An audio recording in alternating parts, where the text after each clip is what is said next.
This here is a sourdough bread, but be quite generous when you cut it because you don't want this sort of little thin, tight, sort of fisted slice of bread. Nice and thick, chunky bread. Into the toaster. Start off with 3 eggs. Now, don't season it. So, eggs in the pan. Nice knob of butter.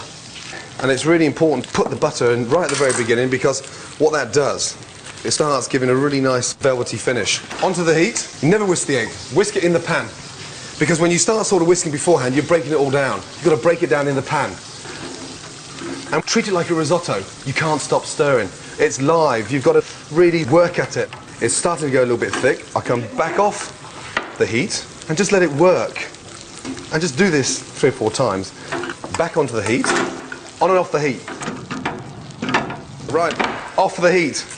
Then, as you can see now, look, it's almost starting to sort of, you know, continue cooking. So look, if I had to leave that there now, it would overcook. But it's not going to overcook because I'm going to put half a tablespoon of creme fraiche.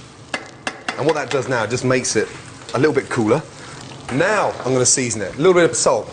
And then just a little bit of pepper. Just to finish that, I'm just going to put a little touch of chives in there. Then just fold those chives in. There we are. The perfect scrambled egg. Okay, to serve it, just pour your scrambled eggs over the sourdough bread.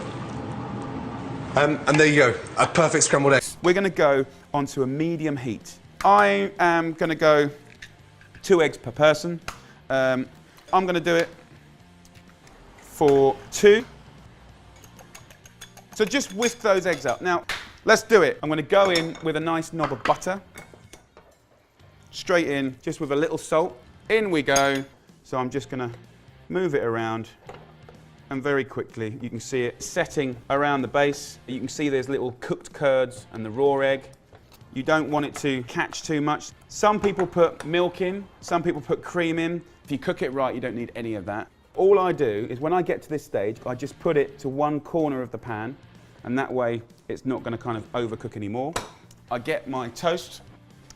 So on we go with our lovely, beautiful English-style scrambled eggs.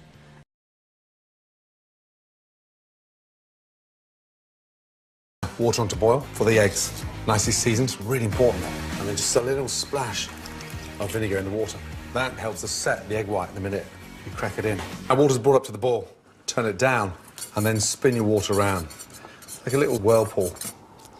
Then get a little cup. So you just drop the cup in and look what happens to the egg. As they start to move their way up to the top of the water, that's an indication that they're cooked. And then out onto a piece of tissue paper. That just drains off excess water. But look, they're like little beautiful mozzarella balls. Give them a little season. The only way to poach the perfect egg is if you have really, really fresh eggs. End of story. Next, bring your water to the boil. That means that there's bubbles. Take it off so they subside. Look at the water. There's no bubbles here, guys. It's just poaching. You crack it into there and you just plop it in.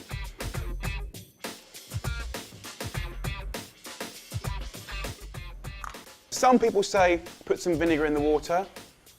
Really? Why? Yes, it does firm up the egg, but it tastes like vinegar. So what I would suggest, don't bother. So get in there. So I'm just touching that. So you want it to kind of feel like a lovely, fresh, springy mozzarella, a nice little poached egg. It's cooked to perfection. If you spin your spoon around in the pan like this, and then you get your egg and plop it in the middle, if you see, the inertia of that water's wrapping it around the yolk, kind of cooking quite nicely. You can see how it's just wrapped around. So let's have a little look here. Let's bring that up. You can see it's more pouchy now.